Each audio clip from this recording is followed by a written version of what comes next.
Okay, in the second section of our lecture, Eustachian Tube and Disorders, now we will talk about some function test of the Eustachian tube.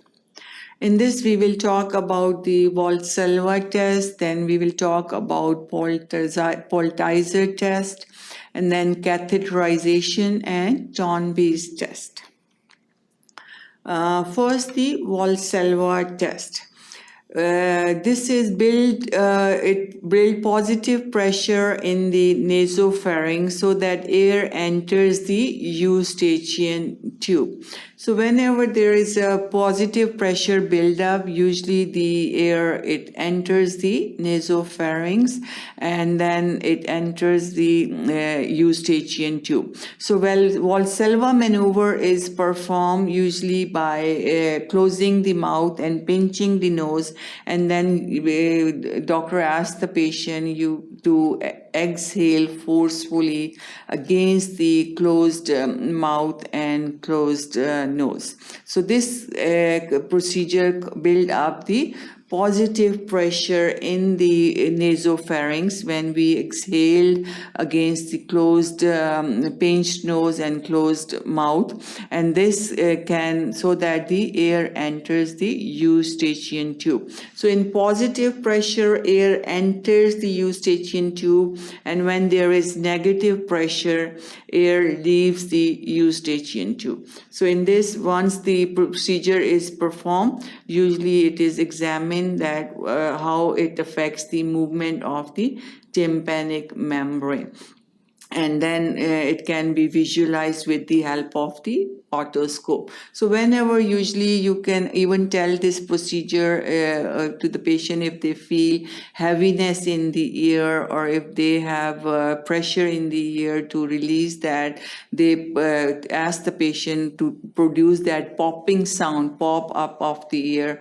You ask the patient to pinch the nose, close the mouth, and then exhale forcefully to build up the positive pressure in the nasopharynx, and then air enters the Eustachian tube and then opens up the valve that is closed in the middle ear, and that protects the opening and closing of the Eustachian tube. The other test is Politzer test. In this, usually a small one end side of the nostril is closed, and this is usually performed in small children or who cannot do the Valsalva maneuver.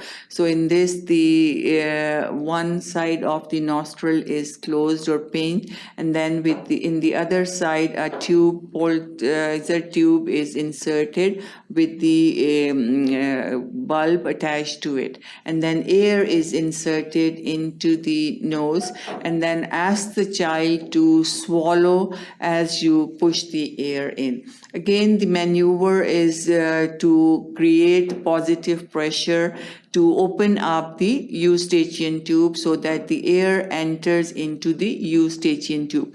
But this is only for the small children who cannot perform the Valsalva maneuver properly, but the main purpose is the same, to create positive pressure in the nasopharynx by pumping the air into the nostril. And this positive pressure causes the air to enter in the Eustachian tube.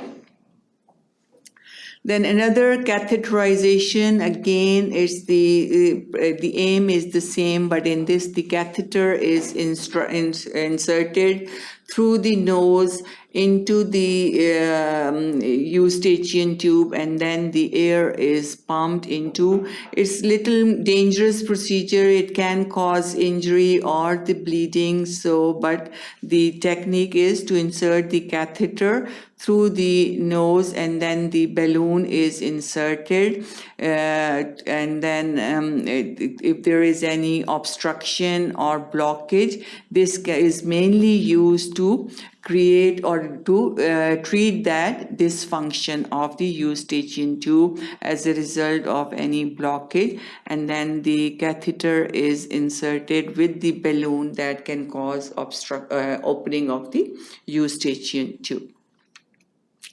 Then the other test is the Toynbee's test. Again, in this test, the nose is pinched, and when the nose is pinched, the patient is asked to swallow in this, and then once they swallow with the nose closed, this again can cause the pressure in the nasopharynx that can cause the air to enter into the Eustachian tube. So it has a negative phase and the positive phase. In the positive phase, the air enters into the Eustachian tube, but in the negative phase, the air leaves the Eustachian tube.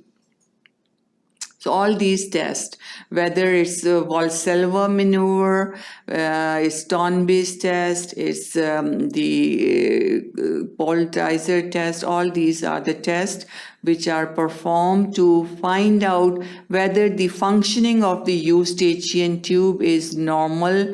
When the pressure is increased in the nasopharynx, that pressure is reflected in the Eustachian tube and it's open by the opening of the valve. So this all reflect if the functioning of the Eustachian tube is normal or not. Then we have tympanometry. Tympanometry is the recording of the tympanic membrane when the inflation or deflation is done, when the air is inserted into or when it is removed. So it can tell the movement of the tympanic membrane. So we have air pump 1 which insert the air, then we have the tone generator, and then we have the microphone recorder which can produce the sounds when the air is inserted into and when it is removed. So that was all about the different tests to perform to check for the functions of the Eustachian tube. Thank you for watching sqadia.com.